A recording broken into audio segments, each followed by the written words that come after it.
Après le coup d'essai de l'Esternie, l'association cycliste des Grands Ciney et Dinan espérait bien que la seconde épreuve du challenge Eddy Planckaert confirme le bon départ pris par cette nouvelle organisation. Objectif atteint, 46 juniors figuraient au départ, soit un bon tiers en plus qu'à l'Esternie, grâce notamment à une forte participation de coureurs extérieurs à notre province.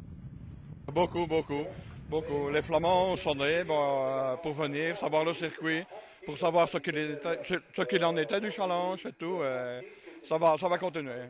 Donc ça doit grandir. Dans ce peloton, on notait la présence féminine de Ludivine Henrion, championne de Belgique et lauréate du mérite sportif de la communauté française en 2007. Dans cette course à chaîne, elle n'a malheureusement pas réussi à suivre le rythme imposé par nos juniors.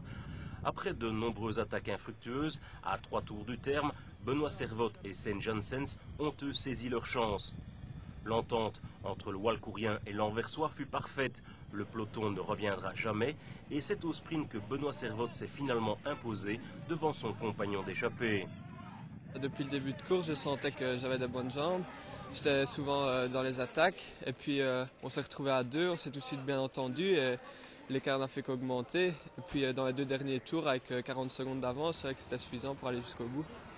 Benoît Servotte remporte donc cette seconde épreuve du challenge Planckaert et même s'il n'a pas disputé la première course à l'Esternie, il trouve que la création de ce challenge répond à l'attente de nombreux juniors wallons. Bon, c'est bien parce que ça a l'air d'être des courses assez difficiles avec beaucoup de petites bosses et en Wallonie c'est bien qu'il y ait un challenge comme ça.